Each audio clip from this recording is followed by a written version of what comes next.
Good morning. It is Jane with Scraptastic Yarns, and it has just been a busy week. That's all I can say.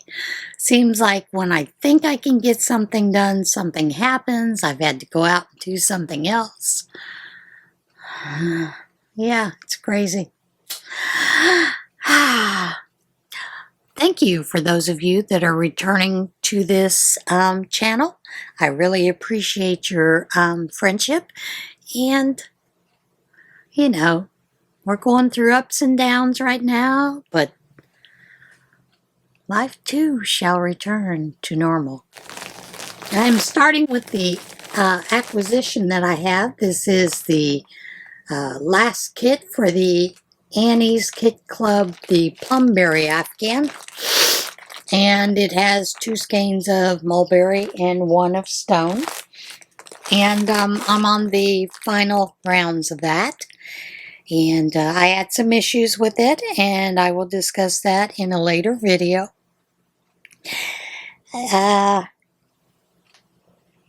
So,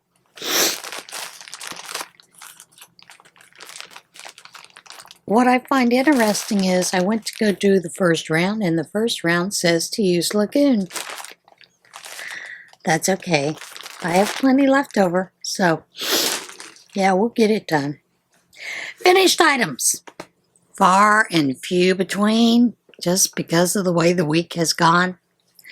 I have got 3 scrubbies made, and this is with the Yarnology Scrubology from Hobby Lobby, and a wash rag. Now, I did finish something, and I finished it while I was watching my horror movie. It is the Silver Clouds Crochet Cardigan by Pamela's Adoring Crochet. And I really did not want anything that was too super long. Okay, I'm putting it on this way because I'm sitting in this stupid chair. And I probably shouldn't have, because now I have to pull everything down. What can we say? Should have put it on like a normal person, but could I? No! Anyway, I did not want anything that was really too extra long for me. I just wanted something that was really nice and simple, and I'm going to move you back just a little bit. And basically it comes down to my waist. Hang on, let me get you moved back. And now you can see the entire mess of the sewing room, but it just basically comes down to my waist. I wanted it so that I could just wear it over clothing for church, and I really enjoyed making this one. So let me get you back in the other. Now this is a great pattern. It goes quickly. You're doing 2 front panels and a back panel, and then seaming it up the side. The only thing that I did different is I did an additional half double crochet on the bottom, just because I felt like it needed it. For me, it does have a beautiful finish the way it is. Very simple, very fast. If you don't have 900 and other things going on, you know, this prayer shawl we're really ramping up. Our knit and run is coming up, so we're doing a lot of finishing things, those kind of things. And I had taken the breast center in Williamsport, Dr. Brandt had asked if we could provide shawls for when the women, after they've had their mammograms, those that have to see the doctor afterwards, because the waiting room where they're at is very chilly. So we provided prayer shawls, wraps, those kind of things for the ladies, and we drop off. Generally every month I drop off about 30 somewhere between 25 and 30. So this past week when Thomas had his chemo, I went in to drop off 26 and also 40 something dishcloth angels to them. And we've not had this rule before, but all of a sudden now we have this new rule, you know, that everything had to be bagged individually. And they would not take them.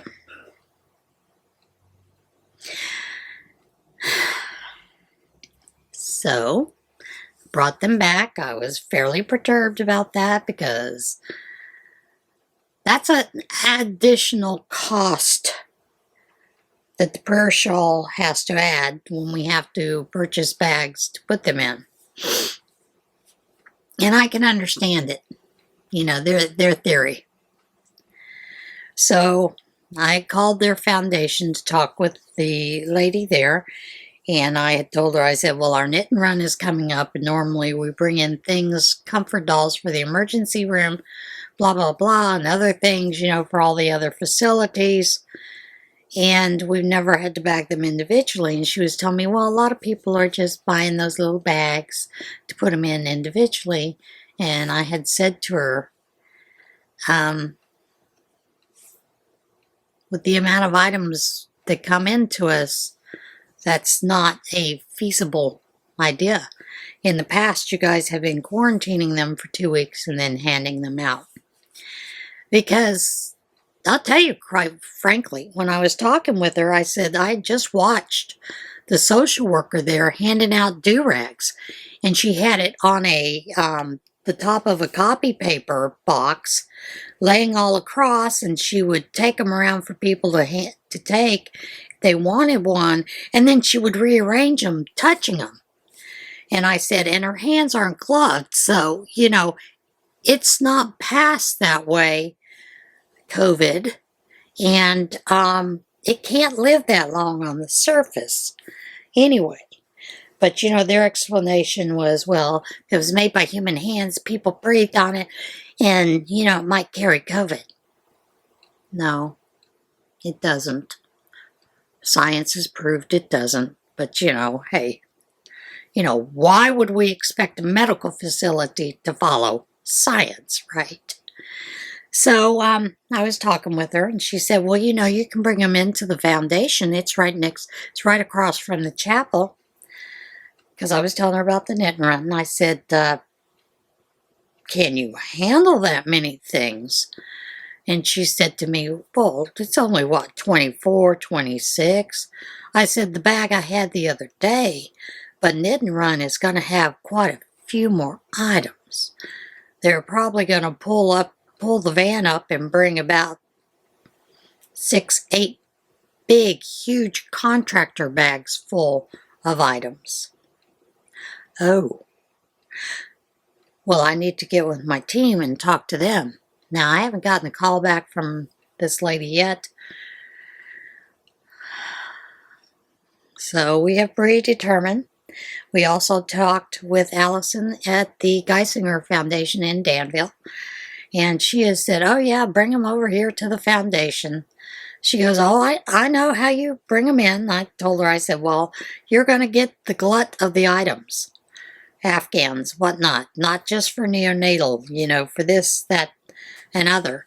She said, not a problem. The only thing is someone will have to sign that they've been washed and, you know, whatnot. Not a problem. We do it every year. Not an issue. And I said to her, do you want the rest of the comfort dolls in individual bags? Because it will fit in a sandwich bag. And she said, no, that's not necessary. So, Geisinger, you're going to get quite a bit of items, you know, to go until we hear from UPMC. And I'm rather disappointed because as I was talking with Allison, she said, yeah, you know, we had our infectious disease control people look at it, and, you know, they're following the science, and we only leave it in quarantine for 2 weeks extra to make sure that anything that might be, you know, COVID isn't spread. She goes, even though we know it doesn't stay on the surface of something like clothing. You know, otherwise we'd all be getting it every time we went and bought a new piece of clothing. Because you know the people that are putting those things out don't wear gloves, and some of them wear masks and they wear them down under their nose, so, you know, there's that. Then I had another issue. I was going to film some things. This holds my mic, and it sits like this. Now this is called a coyote something. Coyote lyre is what it's called. And it is a lyre because it says that it's unbreakable.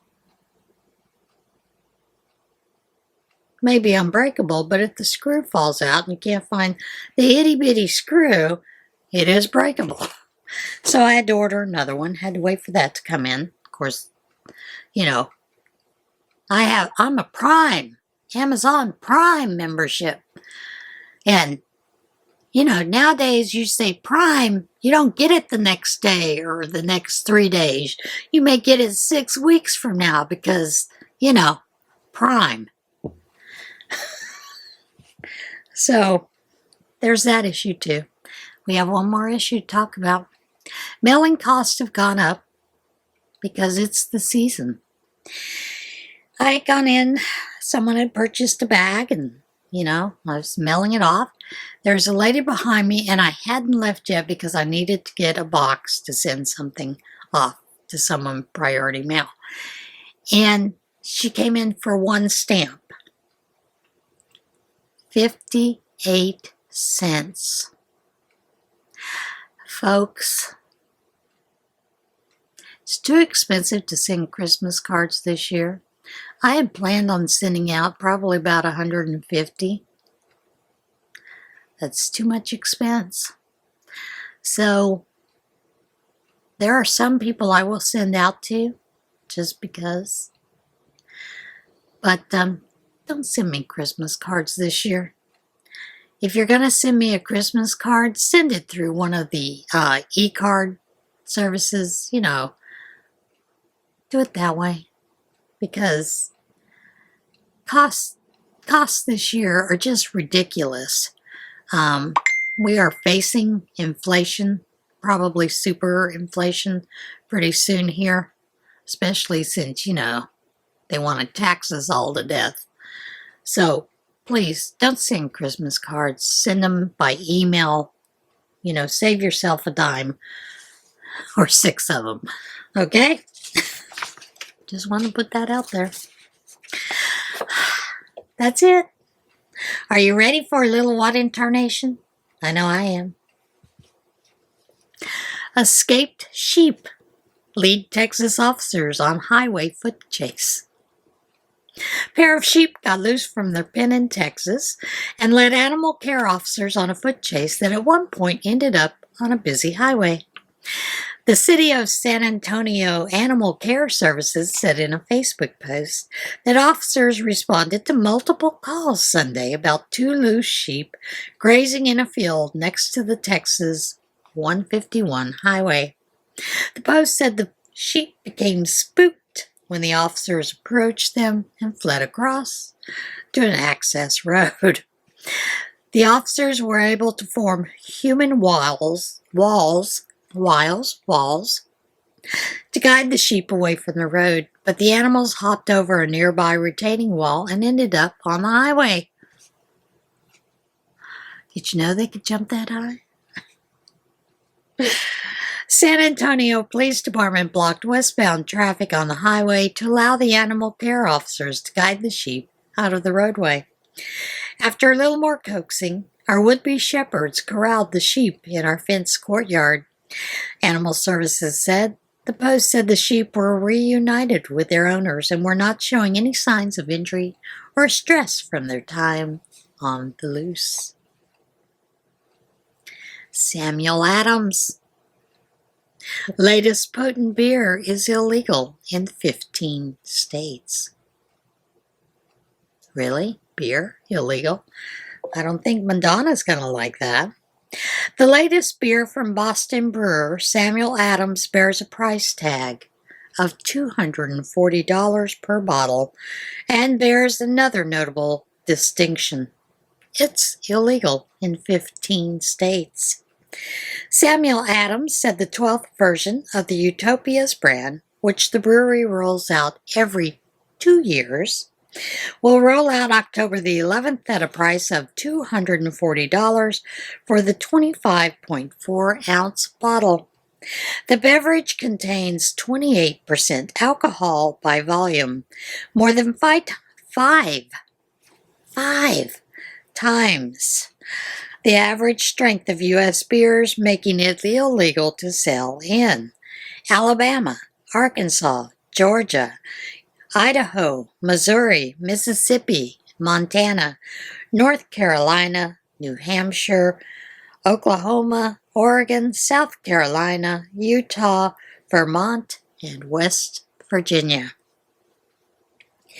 We pioneered the barrel aging and blending process of the Utopias almost 30 years ago and continued that time-honored tradition today, Jim Koch, founder and brewer of Samuel Adams, said in a news release.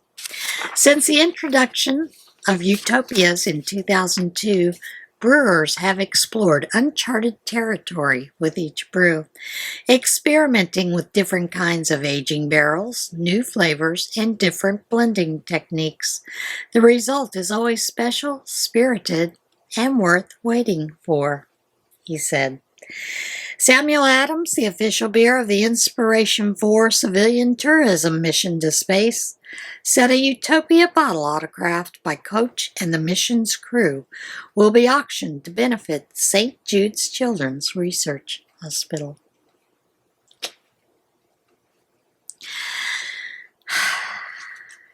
You know, droughts come and go,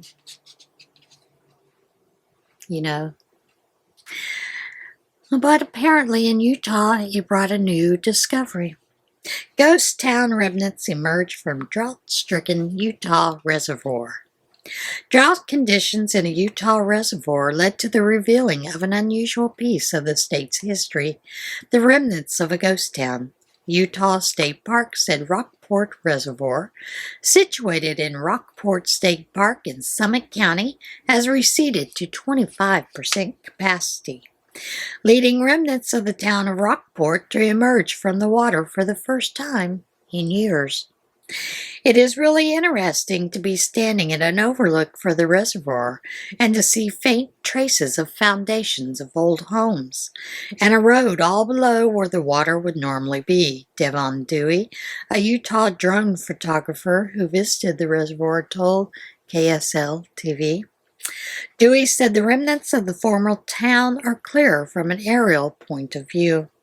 The whole area is pretty flat and uniform, so even though the foundations are old and mostly gone, you can still see them clearly if you know where to look, he said.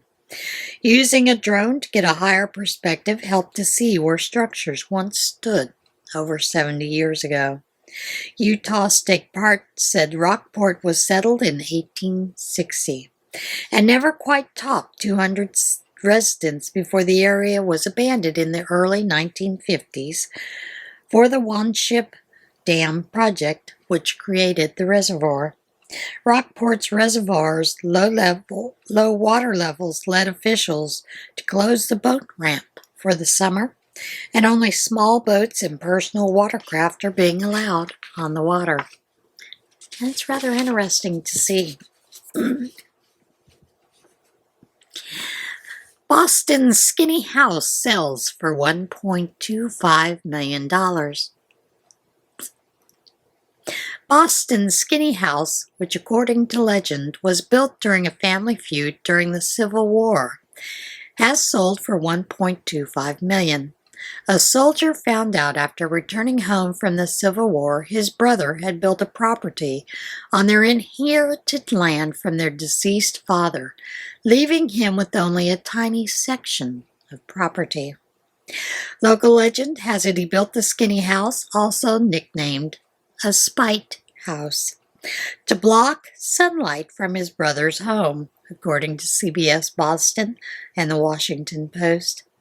For $1.25 million, you can live like a spiteful brother, Travis Sachs, CL Properties Executive Vice President, told the Post. That's really something. The skinny house at 44 Hull Street was listed for sale at $1.2 million, and the sale of the home closed Thursday for $1.25 million, according to Zillow. 44 Hull Street received multiple offers and went under agreement for over list price in less than a week. The sage green house is 1,165 square feet and has 2 bedrooms, 1 bathroom, a private garden, and a roof deck. Its widest point is 10 feet. Its narrowest point is 6.2 feet. Shaquille O'Neal would definitely be able to touch wall to wall. The North End neighborhood is also home to Paul Revere's house, the Old North Church, which played a key role at the start of the Revolutionary War, and the Copp's Hill Burying Ground. The Freedom Trail notes the Black Freemasonry founder Prince Hall, Old North Church sexton Robert Newman, Edmund Hart, builder of the USS Constitution, and 2 Puritan ministers linked to the Salem witch trials were buried in Copp's Hill. And there you have it, a little bit of history, along with the sale. Animals, they're on the loose. High schoolers help police round up escaped goat herd in Colorado.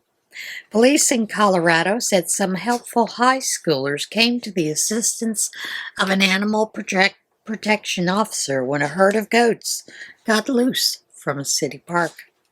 The Boulder Police Department said in a Facebook post that the goats were being used to get rid of weeds at Harlow Platts Park. But they got loose from their pen on Thursday when someone tampered with the electric fence keeping them contained. I hope that person got shocked. Animal Protection Officer Stacy Ward responded to the scene with a park ranger and attempted to round up the wandering goats. The police department said a nearby group of high schoolers came to the duo's assistance and helped corral and leash the animals. After they were back in the pen, they realized 3 goats were missing. Thankfully, they found them at nearby Southern Hills Middle School, where a teacher was holding the bad goats, the Post said. Lamb on the loose at the University of Utah. If you see a wandering lamb, let somebody know. A lamb brought to the University of Utah as a research animal is on the loose after escaping during its delivery to the school. University officials said the ewe was one of 5 lambs brought to the James L. Sorensen Molecular Biotechnology Building, where researchers use farm animals to study infectious disease. The lamb broke away from the herd during the delivery late Monday or early Tuesday and gave pursuers the slip. It remains on the loose, the university spokesman Chris Nelson told the Salt Lake Tribune. It pushed past people, and they were trying to get it but couldn't. The lamb was later spotted near the Language Arts and Communication Building, where Avery Holton, chair for the school's Department of Communications, was among those who snapped photos of the animal. Added to the list of roles I wasn't aware I would take on as a new department chair. Shepherd of actual sheep, Holton wrote on Twitter. Animal control officers attempted to capture the lamb while it was wandering near the building, but the animal managed to escape once again. Salt Lake County Animal Control Department said officers were still working to capture the sheep, which is believed to be still somewhere on the campus. Now that sheep deserves to be let loose permanently because it's very sly. Who doesn't love Winnie-the-Pooh? I know I do. Pooh was one of my favorite characters as a kid. And what a wonderful opportunity this is. Winnie-the-Pooh's Cottage available for rental stays in England. A cottage inspired by the home of Winnie-the-Pooh is available for rent in England to celebrate the beloved character's 95th anniversary celebration. The Bear B&B Cottage, a partnership between Disney and Airbnb, was designed in East Sussex's Ashdown Forest by Kim Raymond, an artist who has been drawing Pooh for 30 years. Raymond said she used details from the A.A. Milne's books and E.H. Shepard's original illustrations to make the cottage an accurate representation of the snack-loving bear's home. The cottage bears a Mr. Sanders sign above the door, and the cupboards are stocked with pots labeled honey. Visitors who rent the cottage will be treated to guided tours of the 100-acre wood and rounds of Pooh Sticks, a game played by dropping sticks from Pooh Sticks Bridge.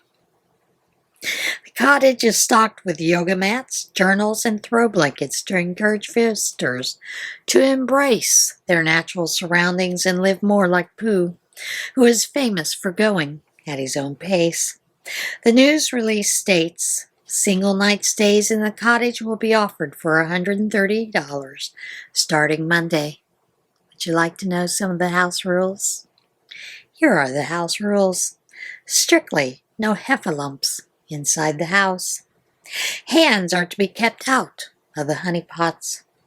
A snack of a little something encouraged at 11 o'clock in the morning. Pooh Sticks is mandatory. Multiple naps are permitted. No pets other than roos, tigers, eeyores, piglets, and Pooh Bears. Maximum 4 guests per stay, up to 3 children. No smoking, you'll upset the bees. For safety reasons, it's recommended that only guests age 6 plus sleep in the single beds on the mezzanine level. A cot or camp bed can be provided on the ground floor for younger guests. And there you have it. Wouldn't it be lovely to stay where Pooh lived? At least in our minds. All right, everybody, have a great week. I will see you again soon. And remember, be kind to one another, love one another, and I'll see you again soon. Bye.